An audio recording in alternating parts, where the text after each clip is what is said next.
दूर किसी जंगल में रहता था एक कालू कौवा। वो बहुत झूठा और शरारती कौवा था। वो हमेशा दूसरे पक्षियों को तंग करता था। एक दिन वो एक पेड़ की डाल पर बैठा हुआ था कि उसे एक शरारत सूझती है। कालू, क्यों ना आज पक्षियों को थोड़ा उल्लू बनाया जाए। देखता हूँ कौन कौन पागल रहता है इस जंगल में। ऐसा सोचते हुए कालू कौवा जोर जोर से चीखने लगता है। बचाओ, बचाओ, बचाओ, वो काली बिल्ली मुझे खा जाएगी। कोई मुझे बचाओ, कोई मुझे बचाओ। उसकी आवाज दूर दूर तक जा रही थी। कबूतर भैया, ये तो कालू कौवे की आवाज है। वो जरूर किसी मुसीबत में है, हमें उसकी मदद करनी होगी। हम आवाज की दिशा में जाते हैं। ठहरो, मैं अपनी लाठी ले लूं। हो सकता है वहाँ कोई खतरनाक जीव आ गया हो। फिर चिड़िया और कबूतर कौवे की आवाज की दिशा में जाते हैं। बचाओ, बचाओ, मुझे काली बिल्ली से बचाओ। कालू किसी मुसीबत में है, अब मैं क्या करूं? मेरी गोलेल कहाँ है? मिल गई, मेरी गोलेल मिल गई। मैं अभी कालू की मदद को जाता हूँ। फिर मिठू तोता भी अपनी गोलेल लेकर निकलता है। ढूंढते ढूंढते जब चिड़िया, कबूतर और तोता कौवे के पास पहुँचते हैं, तो कबूतर कौवे से कहता है, कालू, क्या हुआ? कहाँ है काली बिल्ली? यहाँ तो कोई नहीं है। बताऊं? बताओ बताओ कालू भैया, मैं अपनी बड़ी लाठी लेकर आई हूँ बिल्ली को मारने के लिए। उल्लू बनाया, बड़ा मजा आया। उल्लू बनाया, बड़ा मजा आया। मैं तो आप सबको उल्लू बना रहा था और तुम सब सच में उल्लू बन गए। कमबख्त, तुमने इतना बड़ा झूठ बोला। चिड़िया, ये देखो, जल्दी में भागते समय मेरे चोट भी लग गई और ये कालू का बच्चा हमसे मजाक कर रहा था। मैं कोई बिल्ली से डरता हूँ? अगर सच में यहाँ बिल्ली होती तो मैं खुद ही उसे मार देता। फिर कालू कौवा वहाँ से चले जाते हैं और दूसरे पक्षी भी शर्मिंदा होकर वहाँ से वापस चले जाते हैं। क्या सच? क्या सच में कालू जी वो सब पक्षी भागते हुए आ गए थे? हाँ हाँ, मैंने शोर ही इतना मचाया कि मेरी आवाज दूर दूर तक जा रही थी। मैंने कहा, बचाओ बचाओ, बिल्ली आ गई, काली बिल्ली। ये सब पक्षी तो बहुत पागल हैं। और तो और, तोते के भागते समय नाक भी टूट गई। वो तो ऐसे भागता हुआ आया जैसे सच में मुझे बिल्ली खा जाएगी। वो दोनों पति पत्नी ऐसे बैठे पक्षियों का मजाक उड़ा रहे थे। फिर कुछ दिन गुजर जाते हैं और फिर एक दिन कालू कौवा फिर से शरारत करने का सोचता है। आज मैं अपनी आवाज बदल कर पक्षियों को पागल बनाता हूँ। कोई मुझे पहचान ही नहीं सकेगा। फिर कालू कौवा अपने मुंह को पत्तों से छुपा लेता है और अपनी आवाज बदलकर तोते की आवाज में शोर मचाता है। बचाओ बचाओ बचाओ, सांप, काला सांप, नाग आ गया, नाग, कोई मुझे इस नाग से बचाए। ये सब सुनकर पक्षी फिर से दौड़ते हुए आते हैं। कोई पहचान ही नहीं पाता कि ये तो कालू है। अरे, ये तो कोई मेरी जाति का दूसरा तोता है जो मुसीबत में है। जल्दी से इसकी मदद को जाता हूँ। सब पक्षी वहाँ पहुँच जाते हैं। जब तोता पत्ते हटाता है, वहाँ तो फिर से कालू कौवा था। सरप्राइज, मैं कालू हूँ। देखा, तुम में से कोई मुझे पहचान ही नहीं सका। कालू के बच्चे, मैं समझा कोई दूसरा तोता है। कालू, ऐसा मजाक ठीक नहीं है। मैं तो भागती हुई आई कि कहीं हमारा मिट्ठू किसी मुसीबत में ना हो। ऐसे ही समय गुजर गुजरता गया। एक सर्दियों की सुबह कालू कौवा और गोरी कौवी पहाड़ों पर बैठे धूप के मजे ले रहे थे कि वहाँ खतरनाक चील आ जाती है। खबरदार, अगर भागने की कोशिश की तो छोड़ूंगी नहीं। कालू जी, किसी को मदद के लिए पुकारो, किसी को बुलाओ। फिर कालू शोर मचाता है। बचाओ बचाओ बचाओ, कोई हमें इस जालिम चील से बचाए, कोई हमारी मदद करे। फिर वही कालू, परंतु कबूतर भैया, अब के बार हम उल्लू बनने वाले नहीं हैं। तोता भी शोर सुनता है।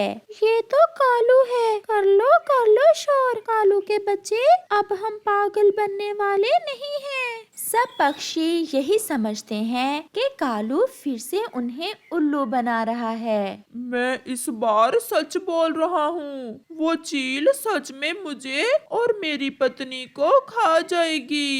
इतने में वो चील दोनों को पकड़ लेती है और उन्हें मारकर खा जाती है, परंतु कोई भी पक्षी वहाँ नहीं आता क्योंकि कौवों ने अपना विश्वास खो दिया था। प्यारे दोस्तों, कभी झूठ मत बोलो क्योंकि झूठे का कोई भी विश्वास नहीं करता। पक्षीपुर नाम के एक जंगल में सभी पक्षी बहुत खुशी का जीवन गुजार रहे थे। सभी पेड़ और पक्षी एक दूसरे को जानते थे, वो सब दोस्त थे। फिर एक दिन एक शैतान काला कौवा उस जंगल में आता है। वो एक पेड़ की डाल पर बैठ जाता है। थका हुआ हूँ, अब मुझसे घोंसला तो बनेगा नहीं, अब किसी पक्षी के पास ही रात गुजारता हूँ। थोड़ी ही दूर उसे एक घोंसला नजर आता है। काला कौवा वहाँ जाता है। मैं ठीक जगह पर आ गया हूँ, यहाँ तो चिड़िया रहती है। मैं जानती नहीं हूँ कौवे भैया, आपको कौन है आप? जानोगी भी कैसे, मैं आज ही दूसरे जंगल से आया हूँ, थका हुआ हूँ और भूख भी लगी हुई है। क्या आप मुझे भोजन और आश्रय दे सकती हो? चिड़िया के पास एक घोंसला खाली पड़ा था जो उसने अपने आने वाले बच्चे के लिए बना रखा था, क्योंकि चिड़िया के अंडे से बच्चा निकलने ही वाला था। क्यों नहीं कौवे भैया, आप ये भोजन लें, इसे खा लें और मेरे इस घोंसले में रात गुजार लें। कौवा वो भोजन खा लेता है। चिड़िया, अब मैं आ गया हूँ, आप चिंता किए बिना भोजन की खोज में चली जाना और मैं आपके अंडे की रक्षा करूँगा। चिड़िया को कौवे की ये बात बहुत अच्छी लगती है। कौवे भैया, ये तो बहुत अच्छी बात है और मैं आपके लिए भी भोजन ले आऊंगी। फिर वो दोनों सो जाते हैं। दूसरे रोज चिड़िया भोजन लेने जाने से पहले कौवे से कहती है, कौवे भैया, आप कुछ दिन मेरे पास रह सकते हैं, मैं भोजन ले आती हूँ और आप मेरे अंडे का ध्यान रखना। बेचिंतित होकर जाएं चिड़िया, मैं यहीं बैठा हूँ। फिर चिड़िया भोजन लेने चली जाती है। ऐसे मैं तुम्हारा अंडा नहीं पीऊंगा, पहले तुम्हें अपने एतमाद में लूंगा और फिर पीऊंगा मैं तुम्हारा अंडा, छोटी चिड़िया। ऐसा सोचते हुए कौवा हंसता है। कुछ दिनों तक कौवा चिड़िया से बहुत प्यार से रहता है और फिर एक दिन जब चिड़िया भोजन को जाती है तो कौवा चिड़िया के अंडे के पास जाता है। वो उसे तोड़ने ही वाला होता है कि चिड़िया अपनी टोकरी लिए वापस लौट कर आती है। रुको रुको काले कौवे, मैंने तुमसे दोस्ती की, तुम्हें रहने को जगह दी और तुम हो कि मेरा ही अंडा पीने की कोशिश कर रहे हो। नहीं नहीं चिड़िया, मैं तो आपके अंडे से प्यार कर रहा था, मैं तो आपका अंडा चूम रहा था। मुझे तुम जैसे फ्रॉडियों का सब पता है। ऐसा कहते हुए चिड़िया अपना अंडा और घोंसला उठाकर वहाँ से चली जाती है। अब मैं कहाँ जाऊँ? यहाँ दुष्ट कौवा मेरे पीछे ना आए। मैं छोटी हूँ, कमजोर हूँ, उस काले कौवे से लड़ाई भी तो नहीं कर सकती। चिड़िया ऐसा सोचते हुए एक पेड़ पर बैठ जाती है। साथ में ही एक कैक्टस का पेड़ था जो चिड़िया को रोते हुए देखकर उससे कहता है, चिड़िया, छोटी चिड़िया, आप रो क्यों रही हो? मैंने उस काले कौवे का विश्वास किया, उसे भोजन भी दिया और घर भी। वो काला कौवा मेरा ही अंडा पीने वाला था और मैं अपना अंडा लेकर भाग आई हूँ। चिड़िया, अगर आप चाहें तो मेरे ऊपर अपना घोंसला रखकर इसमें रह सकती हैं। परंतु सुंदर कैक्टस के पेड़, आपके कांटे मुझे चुभेंगे। मेरे ऊपर वाली जो 2 शाखें हैं वहाँ कांटे नहीं हैं। आप वहाँ अपना घोंसला रख सकती हैं। फिर चिड़िया ऐसा ही करती है।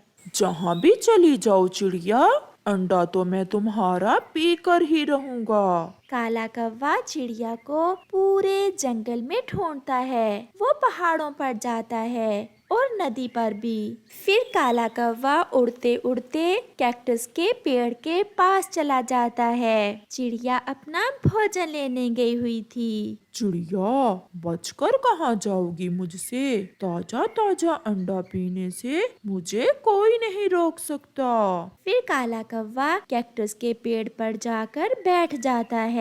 कौवा जैसे ही वहाँ बैठता है, कैक्टस का पेड़ अपने जहरीले कांटे को कौवे के पेट में चुभा देता है। मैं मर गया, मैं मर गया। मुझे कांटे क्यों चुभा दिए कैक्टस के पेड़? क्योंकि तुम बुरे हो, दूसरों को तंग करते हो।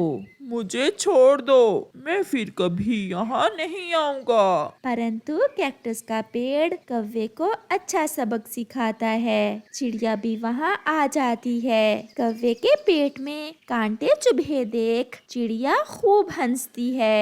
ये मेरा दोस्त तुम जैसा नहीं है। मेरा दोस्त मेरी और मेरे अंडे की रक्षा करना जानता है। ऐसे वो कैक्टस का पेड़ कौवे को इतने कांटे चुभाता है कि कालू कौवा बहुत मुश्किल से अपनी जान छड़वा कर वहाँ से भाग जाता है।